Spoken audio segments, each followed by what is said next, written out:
자, 지난 시간에 이어서 해능 스님에 대한 이야기 마저 해드리고 해능 스님의 사상에 대한 부분 말씀드리도록 하겠습니다.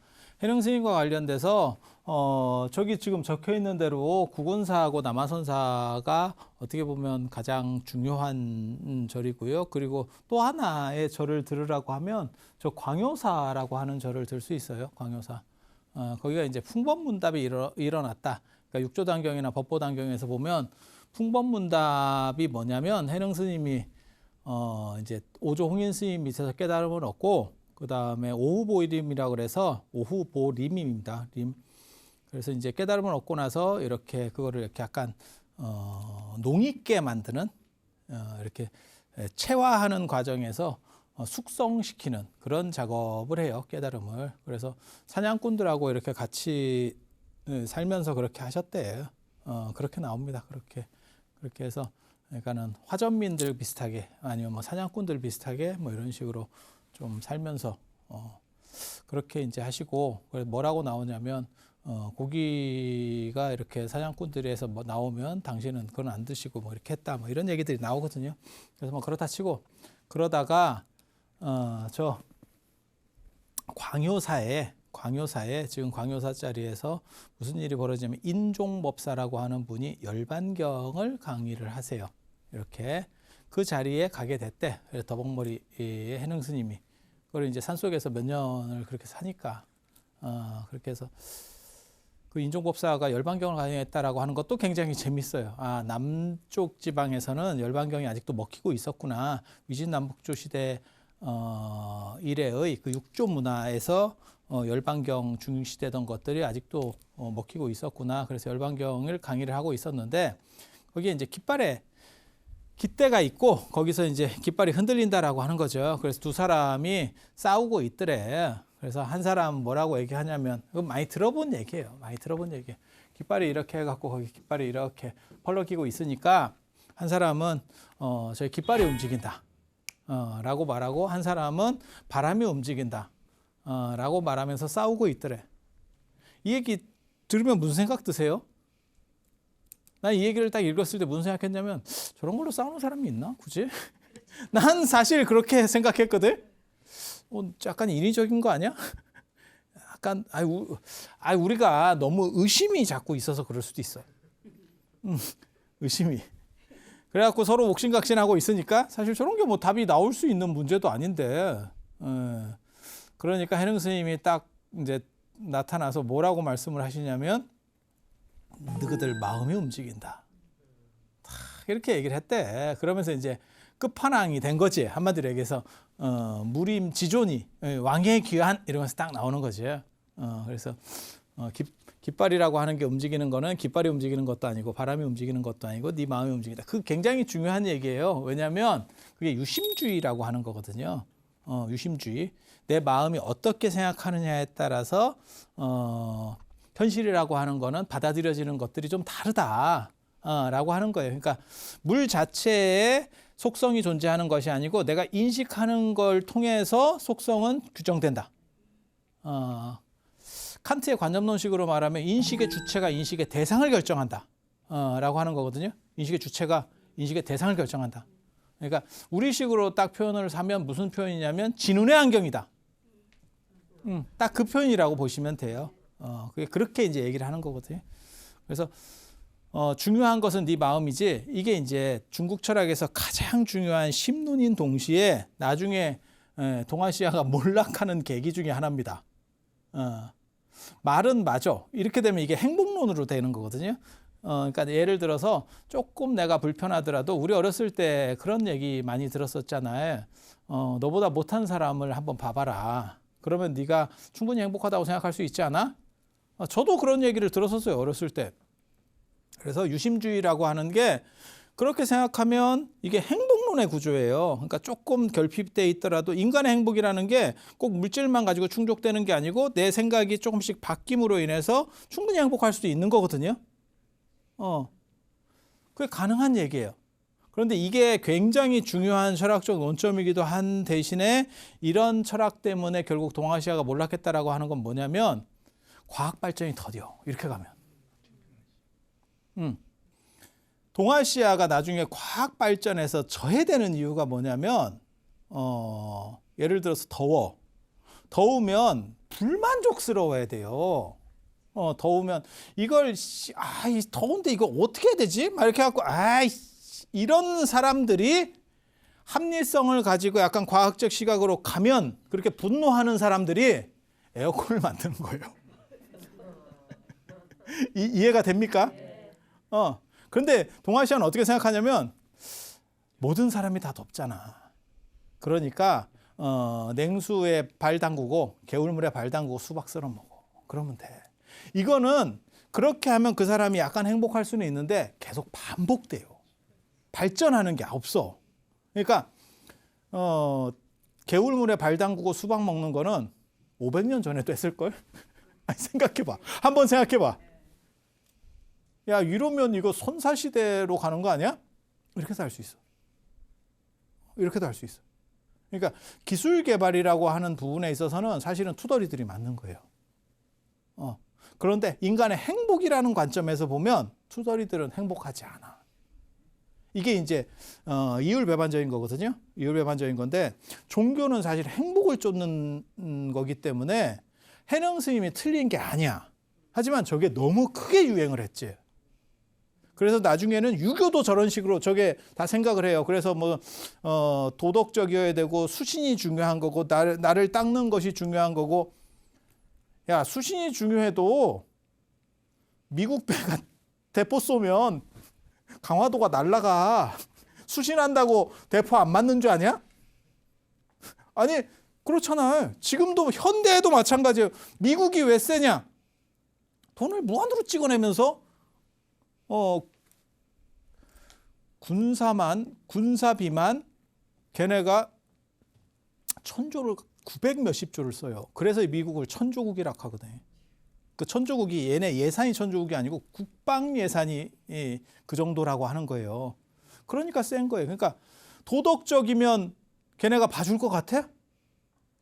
그러니까 지금 국가를 떠나서 기업도 마찬가지예요. 나는 도덕적이고 윤리적이야. 그러면 기업이 더 잘 돼? 그런 것도 아니에요. 그런 것도 아니에요. 아니, 그렇잖아. 네. 그래서 이게 행복론하고 과학적인 거하고는 사실은 논리적 충의를 달리한다라고 하는 거예요. 근데 동아시아 사람들은 이걸 구분을 제대로 못했어. 그러니까 불교는 이 논점을 끌고 가고 유교나 이렇게 정치하는 사람들은 사실 다른 논점을 끌고 가야 되는데 유교도 나중에 수양이 어떻다는 둥 도학을 해야 된다는 둥 이런 짓을 하고 있었던 거예요. 그러니까 양쪽이 다 그러니까 종교도 이 얘기를 하고 정치도 이 얘기를 하니까 끝나지. 이건 계산이 안 떨어지는 거지. 그래서 동아시아가 넘어가는 거예요.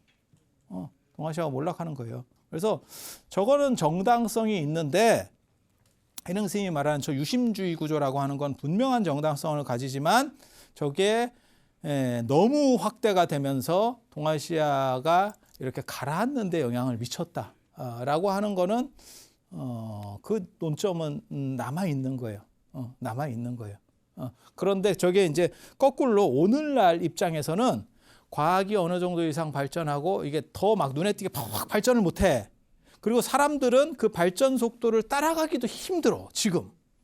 이런 상황에서는 특히 연세 드신 분들이나 이런 분들 같은 경우는 더 심하죠. 그러니까 참 그렇지. 이게 제가 전에 그런 얘기 해드렸잖아요. 송금하는 거 보면 알 수 있다고. 카카오페이나 아니면 카카오뱅크 해갖고 바로 송금 들어오면 그게 이제 제일 어떻게 보면 문명적인 사람이고 좀 지나면 보안 카드를 꺼내고 있고 아유 이거 공인인증서를 안 갖고 왔네 어쩌고 이러면 조금 답답한 거예요. 근데 그분들은 또 거기에 익숙하기 때문에 새로운 걸 또 연세 드시면 새로운 걸 막 이렇게 도전하기가 좀 어렵거든요. 그래서 이렇게 발전하는 거를 못 따라간다라고 말할 수도 없어요. 그러니까 과학이 막 발전하는 거는 위에서는 그렇게까지 빨리 발전하는 건 아닌데 사실 밑에서 내려오는 데는 이게 격차가 굉장히 커져. 뭐가 똑같은 거냐면 사람 걸어가는 거하고 비슷하거든요. 맨 앞에 사람이 이렇게 걸어가는 거하고 뒤에는 훨씬 크잖아요. 보폭이. 희한하잖아. 앞에 사람 그래서 맨날 이렇게 줄 맞춰서 갈 때는 자 앞에 반복 이 얘기를 자꾸 하는 게 앞에 사람은 그냥 정상적으로 걷는데 뒤에는 이게 무슨 계속 이러고 가야 돼. 그거하고 똑같은 거예요. 똑같은 거예요. 눈에 띄게 쫙쫙 발전하는 것 같지도 않은데도 불구하고 우리가 느끼는 요 밑에 쪽의 발전은 생각보다 빨라. 이런 때 가장 필요한 게 뭐냐면 저 유심주의예요. 그러니까 합리성이 행복은 아니다. 그 얘기를 해드리는 거예요. 그리고 과학이 발전하면 행복할 거냐? 아니에요. 편차는 더 커져요. 지금 여러분 어렸을 때는 사실 이 나라가 전체가 못 살아서 그런지 몰라도 그 편차가 그렇게 심하지 않았어. 있는 사람이 얼마 안 됐다니까. 그리고 80년대, 90년대까지만 하더라도 우리나라가 중산층이라고 말하는 사람 비율이 훨씬 컸어요. 지금보다. 근데 지금 현실에서는 사실 이게 훨씬 많이 벌어졌죠. 그리고 코로나가 되면서 K자 소득 분배가 터진 거죠. 그게 뭐냐면 있는 놈은 위로 쫙 올라가고 없는 놈은 이렇게 꼬라박은 거죠. 지금. 그래서 뭐 서울에 집이 뭐 몇 채가 있었던 사람은 집값이 쭉쭉쭉 올라가니까 그냥 졸다가 돈을 엄청 번 거고 수억에서 수십억을 번 거고 그러면 일할 필요 없겠는데 이렇게 돼버린 거고 밑에 쪽에 예를 들어 가지고 무슨 내가 식당 같은 걸 하고 있는데 코로나라 해서 이게 좀 손님이 없네. 근데 다른 걸 할 수도 없고 그냥 뭐 한 몇 달 지나면 끝나겠지 하면서 그냥 이렇게 버틴 거야. 그래서 2년 정도 오니까 미칠 것 같거든. 지금 여기까지 이제 찬 거거든. 이해되시죠? 그런 분은 지금 여기에 있는 거고. 그래서 사회가 발전하고 과학이 발전할수록 무슨 일이 벌어지냐 소득 양극화가 강력해지는 거거든. 그래서 우리나라도 지금 중산층이 90년대 이후부터 중산층이 점점점 스스로 중산층이라고 말하는 사람 비율이 많이 줄었습니다. 그래서 이런 상황 속에서 그러면 난 중산층도 아닌 것 같고 이거 저 어떻게 해결해야 되지? 이런 거보다 그나마 그 안에서 잘못하면 이제 분노만 나는 거거든. 사회에 대한 분노 뭐 이러면서 뭐 감당을 못하는 거죠. 그래서 그런 때는 유심주의나 이런 행복에 대한 부분들이 굉장히 중요해요. 그래서 오늘날 저런 가치들은 저게 이제 명상이라고 하는 거거든요. 그래서 전 세계가 지금 명상의 어떤 흐름들이 나오게 되는 거고, 그래서 그런 부분들에서는 굉장히 긍정적인데, 저것과 과학은 논리적 층위가 일단 다르다. 그 정도는 이해를 하셔야 돼요. 그리고 오늘날에는 새로운 의미 부여가 충분히 가능하다라는 정도까지 하시고, 이 풍법문답 마저 얘기를 해드릴게요. 그랬더니 그 인종법사라고 하는 분이 또 귀가 밝아요. 나 그런 거 보면 나 의심이 너무 많아서 그래. 저도 이렇게 뭐 법문도 해보고 이렇게 저 강의도 해보고 하면 이렇게 떠드는 사람은 있잖아요. 상대적으로 저 사람 말이 잘 안 들립니다. 입 닫고 듣는 사람하고 떠들면서 듣는 사람하고 누가 더 잘 들을 것 같아요? 잘 듣는 거. 조용하게 잘 듣는 사람이 더 잘 듣겠죠. 그죠? 당연한 거 아니에요? 근데 인종법사는 법상에 올라가지고 수많은 사람 앞에서 법을 설하는데 저 사람들이 저 뒤에서 얘기하는 게 들리더래. 약간 냄새가 나긴 나는데 우리는 믿습니다. 우리는 또 신심이 장하잖아. 그래서 깃발이 움직이느냐 바람이 움직이느냐 할 때 해능 스님이 그건 깃발도 아니고 바람도 아니고 네 마음이야. 깃발, 바람 이게 치고받고 싸우고 있을 때 논리적 층위가 다른 또 다른 마음이라고 하는 얘기를 딱 하는 순간에 인종법사가 법상에서 내려와서 선생님 하고 도벅머리 해능인지 스님도 아닌 그런 분한테 이렇게 했다는 거예요. 그러면서 뭐라고 그러냐면 오조 홍인 스님의 법이 남쪽으로 내려왔다고 하는데 혹시 행자요? 이제 이렇게 얘기하는 거야. 해능은 이때까지 출가한 사람이 아니에요. 그래서 인종법사 밑에서 머리를 깎고 처음으로 출가했다. 너무 좀 진기한 이야기거든요. 딱 들으면 스토리가 이게 가능한 스토리인가? 잘 모르겠는데 이게 현실적이지 않은데 뭐 이런 딱 느낌은 들지만 거기까지만 해. 너무 하면 그렇게 해서 인종법사가 딱 이렇게 삭발을 해주고 선생님 이러면서 딱 모셨다라고 하는. 현실적으로는 좀 잘 안 맞는 것 같은데 뭐 그냥 그러려네. 그래서 육조 단경이나 저런 것들은 신회나 이런 분들 쪽에서 만든 상당히 그게 요소가 들어가요. 그러니까 이게 가공된 요소들이 있는 거죠. 그래서 신회 육조 해능스님 현창운동이라 하는 거거든요. 현창운동. 높이는 추모. 추모는 약간 이런 게 좀 들어갑니다. 뭐 그냥 그러려하세요. 그런데 거기서 중요한 키워드는 뭐냐면 유심주의. 유심주의라더라. 라는 정도 이해를 하시면 되고, 이 법보단경에 보면 이것도 재밌는 얘기가 있어요. 측천무가 이게 중종 때 660년부터 측천무 돌아가실 때까지, 측천무가 82살인가 그렇게 돌아가시는데 되게 오래 사는 겁니다. 그렇게 돌아가시는데 그때까지 다 집권이에요. 수십 년을 측천무가 이렇게 좌지우지하거든요. 당나라를. 그거 대단하지. 엄청나게. 그러니까 꼭 황제가 돼서 즉위한 거는 15년이지만 실제로는 전후 따지면 한 40여 년 당신이 한 거예요. 엄청나게 대단한 거예요. 엄청나게 대단한 거예요.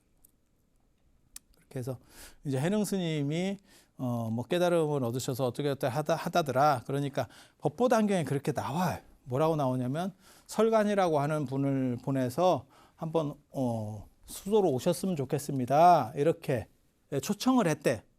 그건 뭐 있을 수 있는 얘기지. 아니 내가 예를 들어서 예전에 황제고 이래도 그때는 뭐 TV도 없고 영화도 없고 뭐 재밌는 게 없잖아요.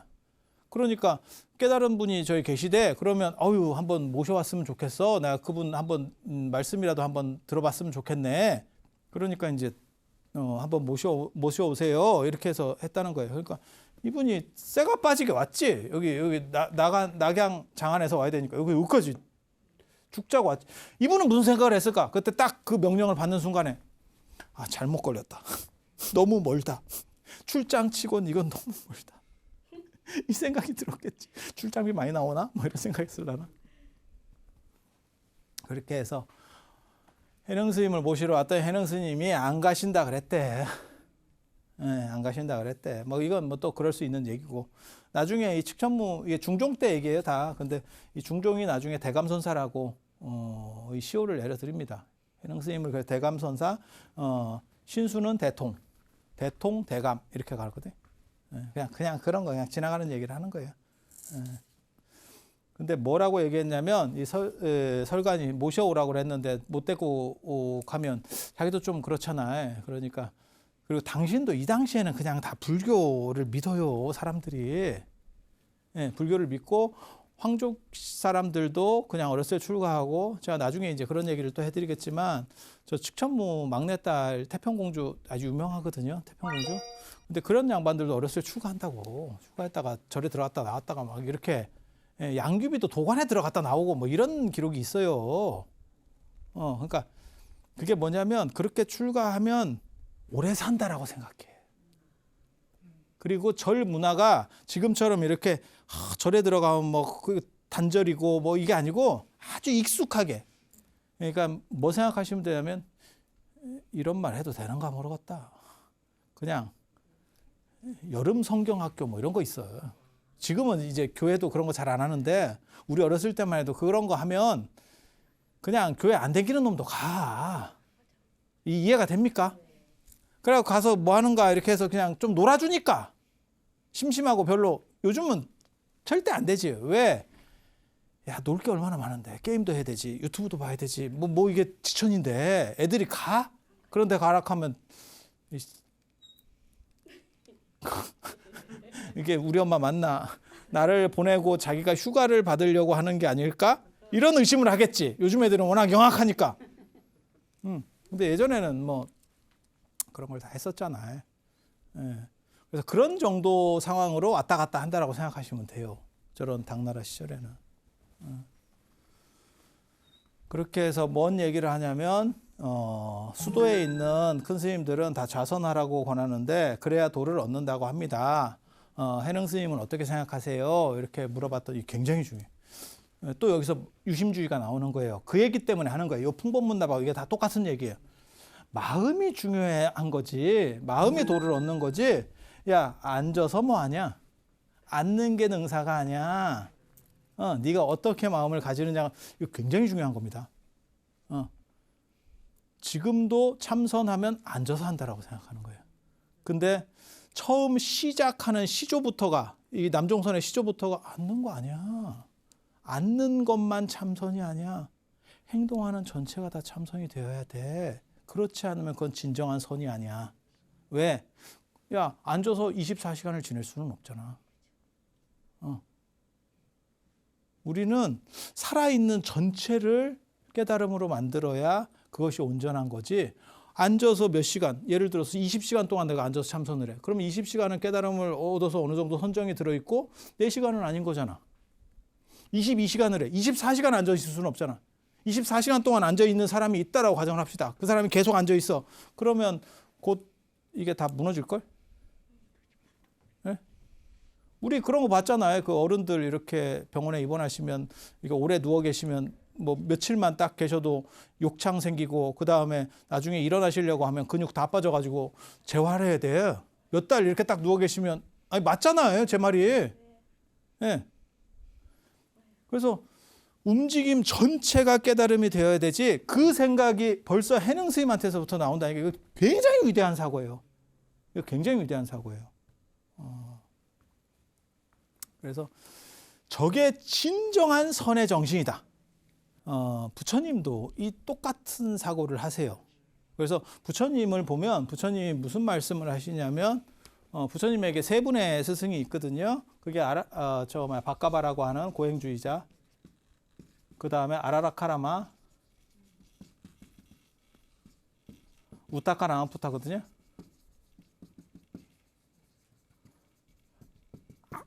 안 중요합니다. 이거 안 중요합니다. 이건 고행주의자고 그 다음에 여기 같은 명상하는 팀이에요. 이 두 분은 명상하는 분이에요. 그래서 이분은 고행, 이분은 선정을 닦는 거를 수정주의자라 그래요.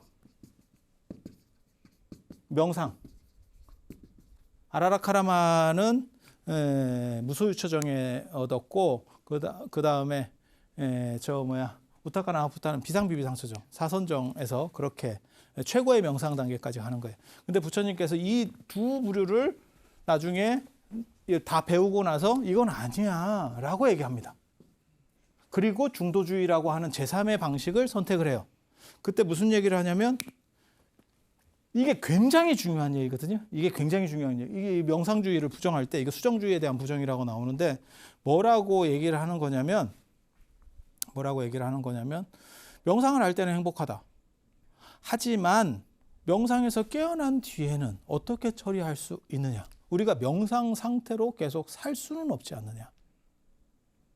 그래서 명상에 들어가고 나오는 명상이라면 그것은 완전한 명상이 아니야. 이거 굉장히 재밌는 건데 이 이야기가 불교의 어떻게 보면 시작점입니다. 이게 기존에 있었던 인도의 명상주의고 이것을 넘어서는 삶 자체가 명상이 되는 삶이 명상이 되는 여기는 출정 입정이라 해서 명상에 들어가고 나오고 하는 게 있는 거고 이건 삶 자체가 명상이 되는 구조를 말씀하시는 게 부처님의 정신이에요. 그런데 그게 해능 스님한테서 다시 나오는 거예요. 이게 진기하지. 예, 그게 진기하지. 그래서 여기만 보면 이게 잘 안 보여. 근데 그거를 계승시켜서 내려가는 사람이 요 마조도일이에요. 마조도일. 그래서 기본적으로 간략하게 말씀드리면 전에도 이걸 한번 말씀을 드렸었기 때문에 얘기하는 거예요. 자, 봐봐. 깨달음이라고 하는 것은 점차적인 거냐, 한방이냐. 네, 도노에 대한 문제예요. 도노 어디 갔어? 여기. 오에 대한 문제. 그래서 돈점 논쟁이 두 번에 걸쳐서 있는데 요 돈이라고 하는 건 한 방에 이거는 점차적으로 그러니까 이거는 불 붙은 것처럼 천수경에도 나옵니다. 여화분고초 멸진무유요. 마치 풀더미를 이렇게 쌓아놓고 불을 붙이면 한 방에 샥 사서 끝나는 것처럼 그것은 별 문제 없어 라고 말하는 거고 점이라고 하는 건 점차로 그러니까는 물이 집에서 차오른다라고 생각하시면 돼. 지금 홍수가 나가지고 물이 차오르면 이렇게 짝짝짝짝짝짝짝 올라오지만 그런 거 이제 점차로. 이거는 한 방에 확 불타듯이 마치 마술사들이 뭐 새나 이런 거 할 때 보면 이렇게 불 한번 팍 하면 탁 바뀌고 뭐 이런 것처럼 한 방에 변화하는 거예요. 그래서 저걸 돈점이라고 그러는 거예요. 그래서 돈점이 두 번 논쟁이 벌어져요. 한 번은 깨달음은 한 방이냐 안 그러면 점차로 오는 거냐. 그 다음에 깨달음 뒤에 닦는 부분은 어떻게 처리할 것이냐. 이게 지금 이 그래프거든요. 자, 봐보세요. 이 표인데 깨달음이라는 것은 한 방에 온다라고 말하는 거는 해능 스님이고 점차로 깨달음을 온다라고 하는 게 신수 스님. 이게 1차 논쟁입니다. 1차 논쟁. 거기서 누가 이기냐면 해능 스님이 이긴 거예요. 진짜 이겼는지는 잘 몰라. 하지만 해능 스님 쪽이 주류가 된 거는 맞아. 그쪽이 세력이 훨씬 커졌어. 그러니까 뭐가 있냐면 많은 사람이 그쪽을 지지한다 그래서 그것이 꼭 옳은 것이냐에 대한 문제가 있어요. 여기에는. 그러니까 소수의 선택이 다수보다 소수라는 입장에서 다수결에서 밀린다는 건 맞는데 그것이 꼭 정당하고 옳은 거냐에 대해서는 생각을 다시 해봐야 된다니까요. 왜? 소수가 전문가일 수도 있거든. 모든 백성이 전문가는 아니잖아요. 무슨 뜻인지 아시겠어요? 그래서 제가 그런 얘기 하잖아요. 대통령 선거나 이렇게 어떻게 보면 행정 수반 아니면 뭐 국가의 수반을 뽑는 데서 비전문가들이 뽑는 게 맞느냐에 대해서 생각해 봐야 돼요. 비전문가는 누구냐면 백성이에요. 우리 국민들. 이렇게 생각하는 사람이 많으면, 저 같은 사람이 많으면 내각제입니다. 내각제가 되는 거예요. 플라톤도 그렇게 생각한 거라니까. 플라톤도 그렇게 생각한 거라니까. 그러니까 다수의 정당성을 확보할지 모르지만 전문가로서의 정당성이라고 하는 거는 또 논리적 층위가 달라요, 이게. 그래서 플라톤이 모든 사람에 대한 이런 민주적인 거에 대해서 부정적이었다니까요. 그게 민중은 무지하다. 이렇게 나오는 거예요. 민중은 전문가일 수 없다. 모든 사람이 전문가일 수는 없다. 그건 세상에 그런 집단은 없다. 그러니까 최고의 전문가를 뽑을 때는 능력 있는 사람을 뽑을 때는 그 능력 있는 사람들 중에서 뽑아야 된다. 라고 생각하는 거예요. 그러니까 이런 제도들이 여러 가지가 있어요. 그러니까 중국 같은 경우는 계속 올라가는 제도고 우리는 한 방에 진짜 운 좋아가지고 지금까지는 뭐 그런 분까지는 안 계시지만 진짜 한번 확 바람이 일어났을 때 선거에 딱 들어갈 수만 있으면 됐을 법한 분들도 몇 분 있어. 우리 최근에서 이렇게 한번 봐봐. 야, 그때 한참 이렇게 떴을 때, 야, 그때 대선에 저 양반이 들어갔으면 뭐 그런 분들도 있거든. 근데 그때 이제 한번 그때 대통령 후보로 못 들어가고 계속 이제 미련이 남아서 이렇게 밑에서 이렇게 왔다 갔다 하시는 분들이 있지. 그래서 이거 굉장히 재밌는 생각이에요. 근데 아무튼 이쪽 해능계가 주류였었어요. 나중에 이제 파가 많아지는 거야. 살아 계셨을 때는 이 어른이 주류였었고 돌아가시고 나서 제자들은 이쪽이 훨씬 더 파가 많아지는. 그리고 거기서 가장 결정적인 역할을 하는 게 하택 신해라고 하는 분이고, 그래서 하택 신해 입장에서는 이렇게 하려고 했지. 그리고 하택 신해의 나중에 지지자가 규봉 종밀이에요. 이거 화엄종의 5조입니다. 그래서 이분을 화엄선이라고 그래요. 화엄선. 그리고 이번에 가르침을 계승하는 게 보조 진울이 우리나라. 그래서 나중에 이제 진울이 정당성을 가지느냐에 대한 논쟁이 벌어지는 게 80년대 후반에 성철 스님이 하셨던 도노점수 논쟁이에요. 그렇게 가는데 요 두 분은 살아 계셨을 때는 요 분만 못했던 것 같아. 그런데 돌아가시고 나서 요 제자들을 움직이는 걸 보면 요 두 분이 결정적인 힘을 냅니다. 요게 이제 강서에 살았다 그래서 강서가 뭐냐면 양자강 서쪽. 그래서 강서라고 하는 거예요. 이분은 이제 호남에 살았다 그래서 호남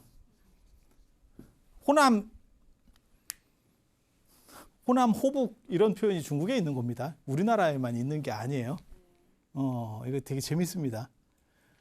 그래서 강서의 마조. 강서에는 그러니까는 강의 서쪽 지역에서의 맹주는 어떻게 보면 마조 스님이고 저희 88명이나 제자가 있었고 뭐 이렇게 해갖고 이 마조 스님이고, 호남에는 석두. 이게 되게 재밌어요. 강서에는 말대가리, 호남에는 돌대가리. 야, 이거 진짜 어떻게 이렇게 이런 식의 이름들을 쓰는지 모르겠는데 아무튼 되게 재밌어. 되게 재밌어. 그래서 이분들이 역할을 하면서 이쪽이 말립니다. 이쪽이 집니다. 그래서 이쪽은 날아가고 이게 수의 문제예요. 그래서 이게 여기는 도노, 이쪽은 점호. 여기서 1라운드에서 이쪽이 이겼고, 그리고 다시 여기서 이쪽은 점수, 이쪽은 돈수. 한번 깨닫고 나면 더 이상 수행은 필요가 없다. 완전한 이해를 했으면 미혹할 수가 없다. 다시 미혹할 수가 없다. 전에 제가 그런 얘기 해드렸잖아요. 우리가 천동설에서 지동설이라고 하는 걸 딱 한 번만 이해를 하면 다시 천동설로 돌아가지는 않는다. 이 천동설이 굉장히 중요해요. 왜냐하면 우리가 눈으로 보는 거는 언제나 천동설이었지 지동설을 제대로 본 적이 없습니다. 지동설은 이치적으로 우리가 생각하는 것뿐이지 눈으로 보이는 거는 해가 뜨고 지고 이렇게 가는 거지. 그래 지금도 표현이 우리가 해가 뜨고 진다 하지 지구가 뺑뺑이 돈다라고 표현을 안 하거든. 예. 머릿속으로는 지구가 돈다잖아요. 태양이 도는 건 아니잖아요. 아니, 맞잖아요. 태양이 지구를 도는 건 아니니까. 근데 우리가 눈으로 볼 때는 그렇게 보잖아요. 그렇다고 우리가 닐 암스트롱처럼 달에 가가지고 지구를 본 적도 없잖아. 지구가 이렇게 동그랗고 뭐 태양은 저렇고 이렇게 본 적도 없잖아. 지구가 둥그렇다라고 보고 지구가 저 태양보다 훨씬 찌리하다라고 하는 거는 배운 거예요. 눈으로 본 적이 없어요. 네가 눈으로 봤어? 눈으로 본 사람은 전 세계에서 몇 명이나 있겠어요, 그거를. 아니, 그죠? 이상한 걸 동의하지 않네? 그런데 우리는, 그러니까 봐봐. 시각적으로는 천동설인데, 시각이나 감각적인 거는 천동설인데, 이치적인 거는 지동설이거든? 근데 한번 이쪽에서 이쪽으로 넘어오면, 우리가 어렸을 때 딱 경기 시작했을 때, 어렸을 때 태어나가지고 우리가 인지하는 거는 여기서 먼저 인지합니다. 이걸 먼저 인지하는 게 아니고 이거 먼저 인지합니다. 애들은. 당연한 거 아니에요? 내가 눈에 이렇게 보이니까 이걸 먼저 인지하는데 부모나 아니면 선생님이나 뭐 주변 사람들이 이걸 가르쳐줘. 그렇게 해서 한번 딱 생각이 바뀌면 그 다음에 죽을 때까지 치매에 걸리지 않는 이상 천동설로 못 돌아갑니다. 내 말이 맞죠? 우리가 우주에 나가서 그러면 나중에 그걸 이렇게 한번 쳐다보고 천동설이 맞네, 아니 지동설이 맞네 이렇게 해서 인지를 하는 게 아니야. 죽을 때까지 우리는 그걸 못 봐. 그런데도 한번 넘어가면 다시 돌아오지 않아. 굉장히 재밌죠? 이렇게 진짜 명확하게 알면 다시 안 돌아와가 이쪽 팀입니다. 그래서 깨달은 뒤에는 돈수 닦을 게 없어. 닦을 게 없어. 이렇게 하는 거야. 그리고 만약에 저게 닦을 게 있다면 네가 자꾸 까먹고 뭐 오락가락하면 너는 완전히 이해하지 못한 거야. 되게 재밌지? 되게 재밌지? 근데 이쪽에서는 뭐라 그러냐면 인간은 불완전할 수 있는 측면들이 존재하기 때문에 한번 이치적으로 알더라도 약간 착각이 할 수 있어. 그러니까 그걸 몇 번 반복해서 장기 저장을 해줘야 돼. 그러니까 뭐가 똑같은 거냐면 우리가 영어 단어나 뭐 이런 거 외울 때 뭐 아니면 뭐 외국 지명 외울 때도 마찬가지죠. 한두 번 들으면 외국 여행 가가지고 몇 번 이렇게 반복해서 쓰다 보면 외워져. 그런데 갔다 오면 기억 안 나지. 기억 안 나지. 인간이면. 그런데 그거를 갔다 와서도 계속 몇 번 반복을 하면 무슨 일이 벌어지면 이게 장기로 넘어가 버리거든요. 그러면 완전 장기로 넘어가면 우리가 모국어 쓰는 때처럼 이게 죽을 때까지 안 까먹습니다. 맞죠? 제 말이 맞죠? 그렇게 해야 확실하게 된다가 도노 점수요. 근데 이쪽에서는 뭐라 그러냐면 야 그거는 네가 덜 명확하게 알아서 그래. 확실하게 명확하면 한 방이면 끝난다. 이게 이쪽. 그래서 이 두 분이 활약을 하면서 호남과 강서 이쪽 문화가 크게 번성을 해요. 그러다 보니까 이쪽이 또 밀려. 그러니까 맨 처음에는 이분이 원래는 이렇게 살아계셨을 때는 이분이 떴었던 분이고 이분이 비주류였고 돌아가시고 난 뒤에는 이쪽에서 이 어른을 주류로 만들어줬고 근데 또 희한하게도 이 규봉종밀이 뭐라고 얘기하냐면 하택신해가 7조다 이렇게 얘기하거든요. 그런데 실제로는 나중에 이쪽이 이분한테 안 돼. 그런데 이쪽이 또 커지면서 이쪽이 주류가 되는 거예요. 그래서 이쪽은 또 약간 족보로 얘기하면 지차지, 지차. 장남이 아니고 지차가 되는 거예요. 그리고 이 족보가 되게 재밌어요. 위왕종, 임재종, 조동종, 운문종, 법안종 이러잖아요. 이거 어떻게 붙이는 거냐면 되게 재밌어요. 시작한 분. 그러니까는 지금 해능 스님이 남종선으로 얘기하면 시조요, 시조. 우리 시조. 그냥 족보로 얘기하면 시조야. 그리고 이런 분들이 어떻게 보면 하나의 의미 있는 분들이고, 그렇지만 그렇게까지 세진 않아요. 그런데 이 어른들은 한 파의 시조라고 보시면 돼. 한 파의 시조. 그리고 이런 분들은 이제 중시조라고 보시면 돼. 근데 이게 두 분이 할 때도 있고 한 분이 할 때도 있어요. 임재종은 왜 임재종이냐? 임재의현이라고 하는 스님이 혼자서 그거를 만들어냈어요.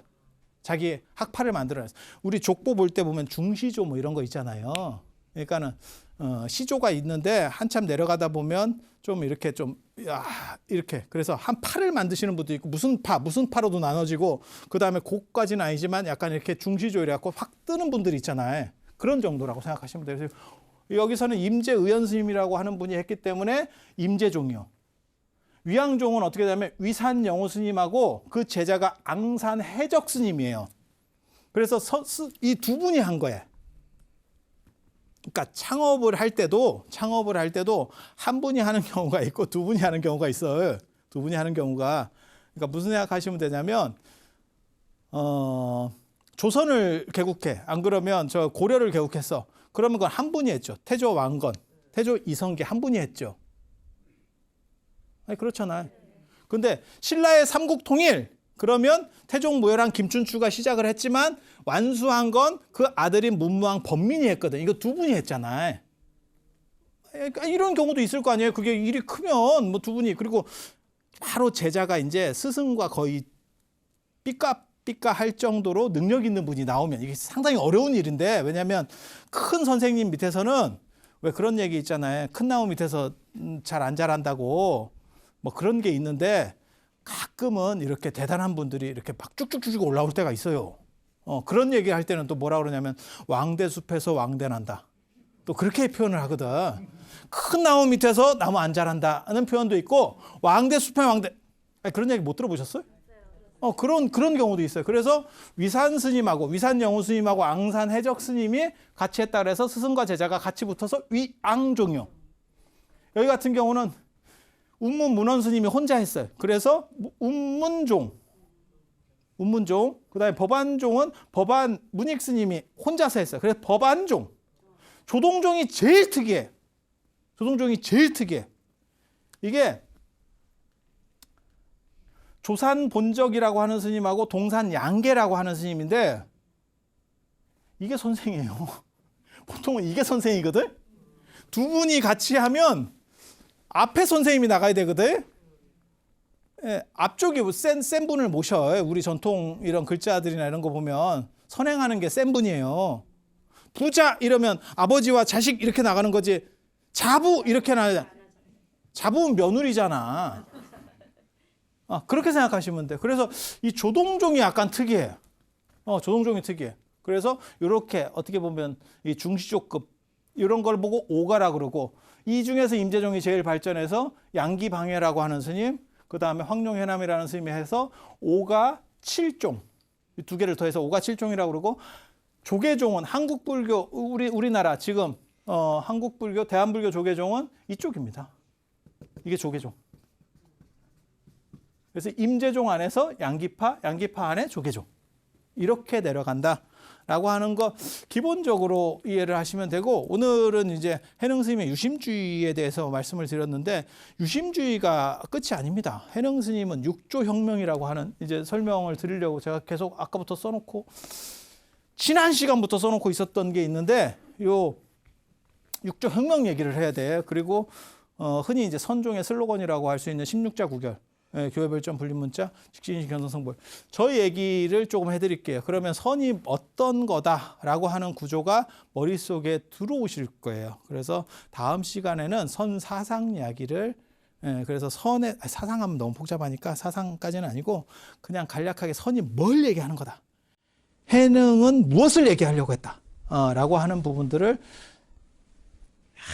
나니까 이렇게 쉽게 정리할 수 있는 거예요. 다음 시간에 어떻게 보면 선의 가장 엑기스를 제가 말씀을 드릴 겁니다. 그래서 다음 시간에도 꼭 들어주시기를 바람하지 않으면서 자, 오랜 시간 동안 들어주셔서 감사합니다.